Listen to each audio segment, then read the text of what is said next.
আসসালামু আলাইকুম। আজকে আমি ডিম খিচুড়ি রান্না করব। এখানে আমি ৪টা ডিম নিয়েছি আর ৪টা আলু নিয়েছি। আমি এটা সিদ্ধ করে নিব। এখন আমি ১ পট চাল নিয়েছি আর মসুরের ডাল, বুটের ডাল নিয়েছি।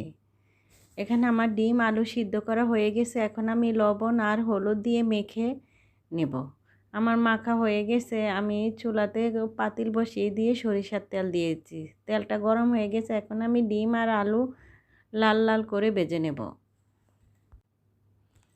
এখন আমার ডিম আলু ভাজা হয়ে গেছে। এখন আমি কাঁচামরিচ পেঁয়াজটা ভেজে নেব।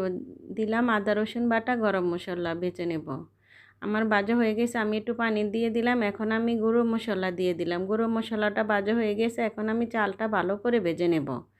আমার ভাজা হয়ে গেছে। এখন আমি গরম পানি দিয়ে দিলাম। গরম পানি দিয়ে আমি ভেজে রাখা ডিম আর আলু উপর দিয়ে সাজিয়ে দেব। আমার সাজানো হয়ে গেছে। এখন আমি 2 টেবিল চামচ ঘি দিয়ে ঢেকে রাখবো 10 মিনিট। আমি 10 মিনিট পরে ফিরে আসলাম। দেখেন আমি আবারও নাড়াচাড়া করে দিলাম। আমি এখন রান্নাটা শেষ হয়েছে। আমি এখন ধনেপাতা দিয়ে রান্নাটা শেষ করলাম। আপনারা সবাই ভালো থাকেন। আল্লাহ হাফেজ।